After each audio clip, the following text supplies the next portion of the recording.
Goose Green es una comunidad cuya actividad principal es la cría de ovejas. Es el segundo asentamiento más grande en las Falklands. Nuestro ataque sería rápido, brutal y gozaría de la ventaja de la sorpresa. Nuestro avance tenía que ser de noche, ya que en aquel lugar tan desolado y desprovisto de cobertura natural, el único elemento que podíamos utilizar a nuestro favor era la oscuridad.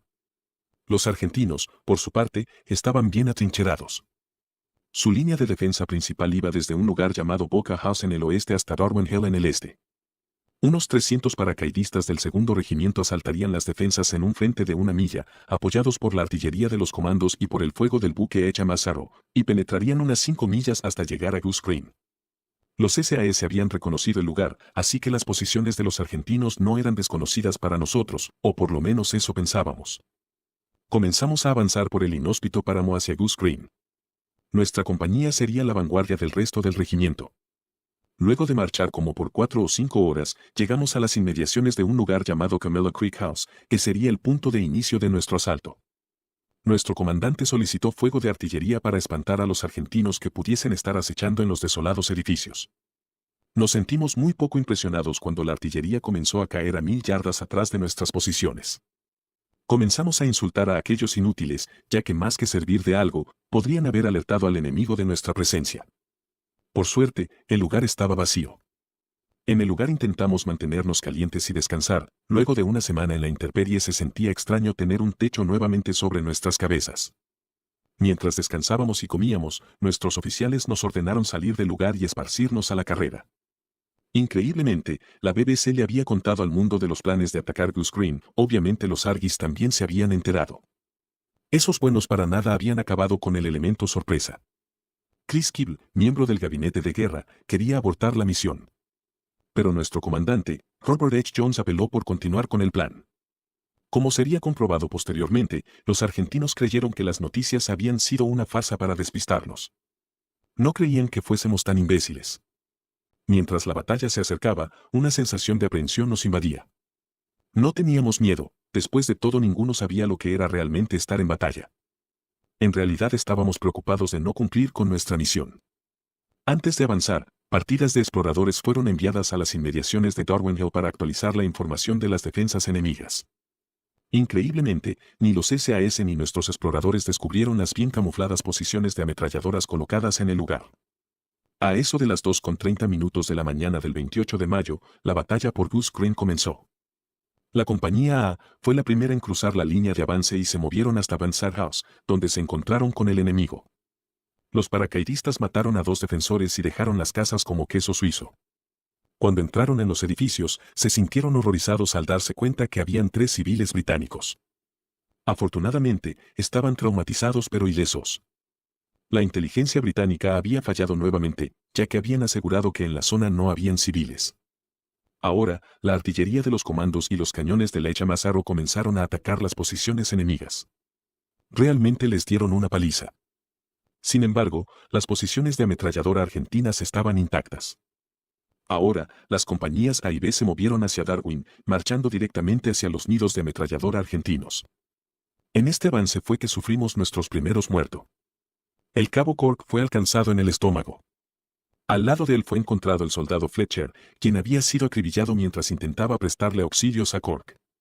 Nosotros habíamos sido lanzados a la batalla desde el inicio y para el final de la guerra, nuestra compañía habría de perder más hombres que cualquier otra compañía del segundo regimiento de paracaidistas.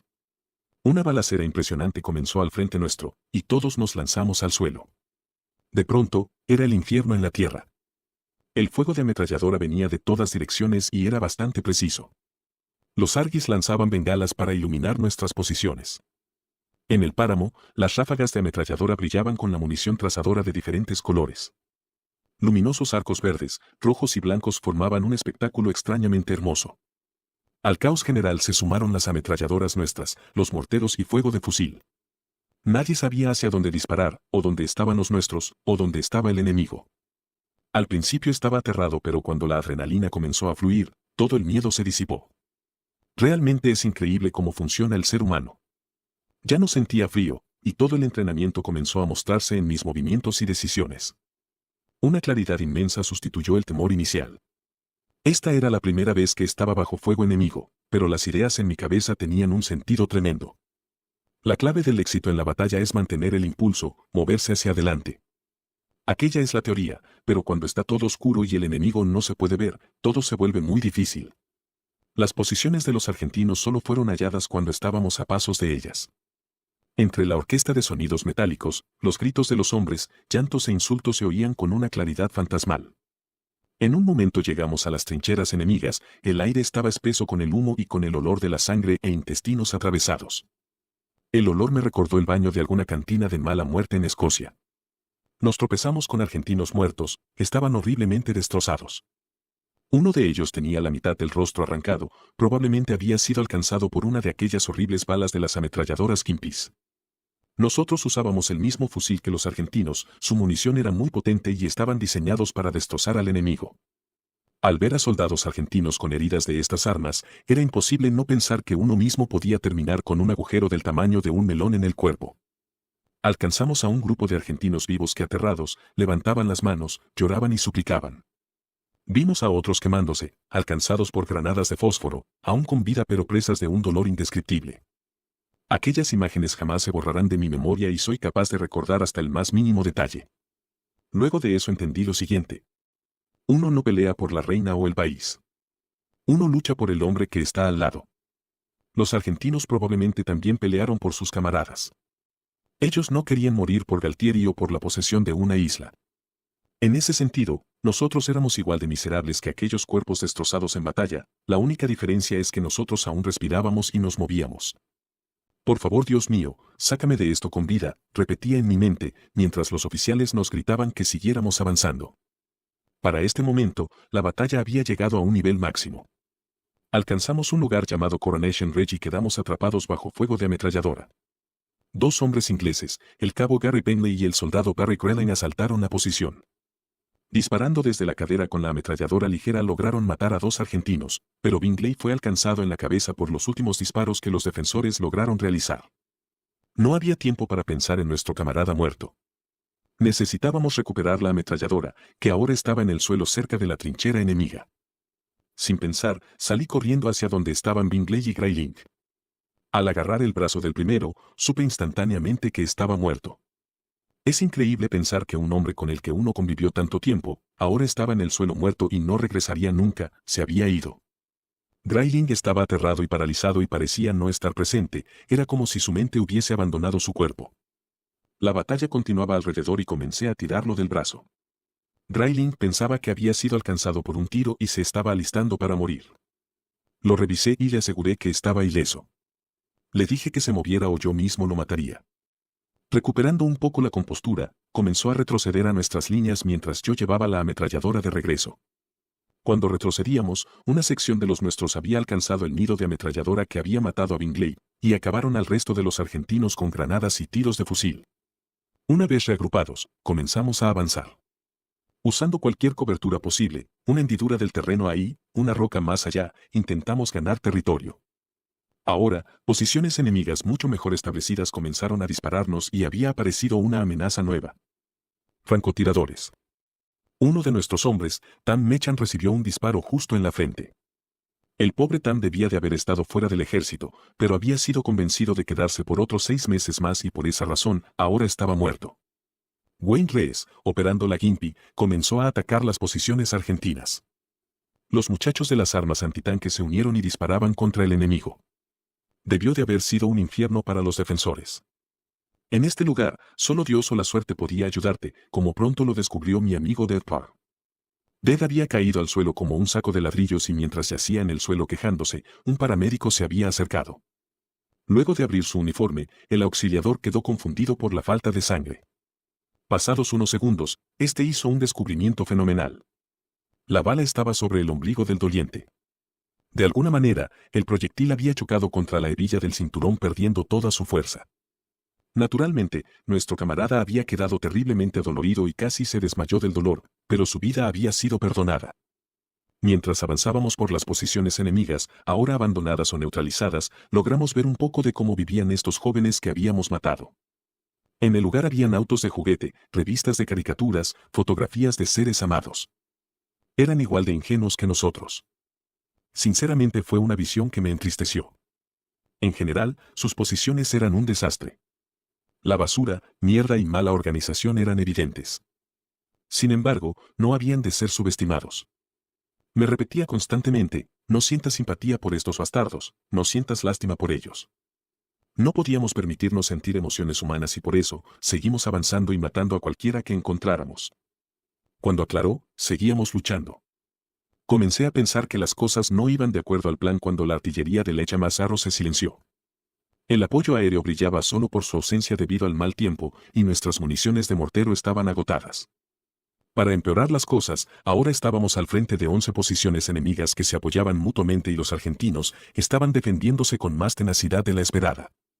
Luego, por la radio nos llegaron noticias de que el rayo de sol había caído. Sunray era el nombre en código de nuestro comandante. Las noticias solo podían significar una cosa. Herbert H. Jones había muerto. El hombre había sido alcanzado mientras lideraba una carga suicida contra una de las posiciones de ametralladora. Junto con él, habían muerto también el capitán Dev Wall, quien era muy popular y además del operador de radio. Luego de este asalto fallido, las posiciones enemigas fueron tomadas por los muchachos de las armas antitanques y los argentinos que habían sobrevivido se rindieron. Mi opinión es que Jones no debía de estar ahí en primer lugar. Se suponía que él era el comandante de todo el segundo regimiento de paracaidistas. Era un tipo temerario y solo quería llamar la atención y ser aclamado y por eso, había muerto y había causado la muerte de 2 hombres más. Por esa razón, me molestó que haya sido premiado póstumamente con la Victoria Cross. Las otras posiciones enemigas nos estaban causando grandes problemas. La única manera de neutralizarlas era avanzar arrastrándonos y lanzarles granadas. Una vez que estallaban, uno sentía lástima por los argentinos. En sus posiciones habían retratos de la Virgen María y Jesús. En sus ametralladoras colgaban rosarios. Eran católicos y le suplicaban al mismo Dios que nosotros, pero éste no les había oído. Pero aquí no se podía pensar como un ser humano, uno tenía que comportarse como una bestia. Nuestro siguiente objetivo era Boca House. Aquella posición fue tomada luego de una brutal batalla en que los misiles Milan habían jugado un rol preponderante. Estas armas estaban diseñadas para penetrar blindaje, pero los muchachos de los equipos antitanques habían improvisado su uso. Mientras avanzábamos por las posiciones argentinas, comenzamos a ver escenas realmente espantosas. Cabezas habían sido arrancadas, rostros yacían con expresiones terribles. Algunos de ellos tenían los ojos abiertos, como si la muerte los hubiese tomado por sorpresa. Un soldado tenía arrancados ambos brazos pero aún seguía con vida. Las extremidades fueron halladas a metros de distancia en los confines de la trinchera. Era impresionante lo rápido que nos habituamos a aquellas macabras escenas. Argentinos muertos estaban recostados sobre sus ametralladoras. Los agarrábamos y los lanzábamos al suelo, revisando cualquier cosa que pudiera servirnos. Sus botas eran mucho mejores que las nuestras, por lo que literalmente varios de nuestros hombres se las quitaron a los cadáveres y se las pusieron. Este era un rito de guerra que había ocurrido desde siempre, y nosotros lo estábamos perpetuando. Las heridas de bala eran la causa de muerte más común. Un cadáver podía parecer relativamente intacto desde el frente, quizás con un pequeño orificio desde donde brotaba un poco de sangre, pero al voltearlo, uno podía ver un desastre de sangre, carne y huesos. Los muertos parecían ser muy jóvenes, con rostros frescos, pero sucios, desarreglados y patéticos. Yo me preguntaba por qué no se lavaban. Después de todo, habían tenido todo el tiempo del mundo para preparar sus posiciones. Debían de tener agua en cantidades más que suficientes para bañarse y afeitarse, y no tenían razón para apestar y lucir como animales. Uno no puede detenerse a pensar en el enemigo, pensar en ellos solo te destruye mentalmente. Uno tiene que pensar, jódete, tú me estabas disparando a mí y por eso, ahora estás muerto, y continuar moviéndose. Luego de un rato, comenzamos a avanzar por el flanco izquierdo, que descubrimos estaba minado. Mi amigo Tav sintió una explosión a su izquierda y vio como uno de los nuestros salía volando 20 pies en el aire. El hombre ileso se levantó, se sacudió un poco y siguió caminando. Tav me dijo luego: los Argis deben de pensar que nosotros somos unos putos superhombres. Lo cierto es que los argentinos habían enterrado las minas muy profundamente y toda la fuerza era absorbida por el suelo. Por esa razón, el hombre había sobrevivido intacto. Comenzamos a avanzar a una pista de aterrizaje ubicadas entre las posiciones enemigas y Goose Green. De la nada, un avión argentino Pucará apareció disparando sus cañones. Nosotros comenzamos a dispararle con nuestros rifles y ametralladoras solo para liberar la adrenalina. Nuestros mandos nos tenían terminantemente prohibido disparar a aviones por considerarse un desperdicio de munición. Increíblemente, del motor comenzó a salir humo negro y terminó estrellándose entre los vítores de nuestros hombres. Seguimos avanzando y más temprano que tarde, estábamos bajo fuego enemigo proveniente de una escuela y trincheras adyacentes. Los argentinos tenían muy buena puntería. Al lado, oí un grito desgarrador. Se trataba de Steve Texen, quien había sido alcanzado por un disparo. Corrí a su lado, pero su rostro estaba tornándose gris azulado. Era evidente que no saldría con vida. Yo no quería ver, no quería oír, pero no podía dejar de mirarlo. Con los ojos bien abiertos, vi cada segundo de los últimos instantes de vida de Dixon. El hombre de Essex, que había sido un buen amigo mío desde nuestro entrenamiento, exhaló y dijo mamá, luego, una sola lágrima corrió por su mejilla. Fue un momento devastador y lo recuerdo vívidamente. Finalmente, una bandera blanca apareció desde el edificio. El 12º pelotón, liderado por Jem Barry, fue a tomar a los prisioneros. Mientras se acercaban, los argentinos comenzaron a disparar y mataron a Barry instantáneamente. Eso fue el colmo, fue como si el corazón se volviera de piedra. Mientras Barry yacía en el suelo, comenzamos a disparar como animales contra el edificio. Les lanzamos todo lo que teníamos, granadas, cohetes antitanque, todo. Si nos hubiésemos quedado sin munición habríamos ido a matarlos a culatazos. Los hombres estaban enfurecidos, le gritaban insultos racistas y literalmente el edificio se derrumbó. Esta vez no quedó ni un solo argentino con vida, los matamos a todos. Honestamente, aquella fue la única vez que disfruté la visión de ver a esos perros muertos. Alrededor de la escuela, habían restos humanos quemados por todas partes. Nosotros lidiamos con aquello de la manera usual. Con humor negro. Nos sacábamos fotografías con los cadáveres y los poníamos en posiciones grotescas.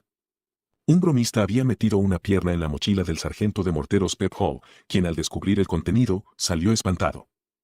Para ese momento, los argentinos se habían rendido en Goose Green y nosotros tendríamos que vigilar a los prisioneros. Deben de haber habido unos 1.300 o 1.500 de ellos. La batalla le había costado al ejército británico 17 muertos y 64 heridos. Por ahora, hasta aquí llega el video. Muchas gracias por detenerse en este canal. Saludos cordiales.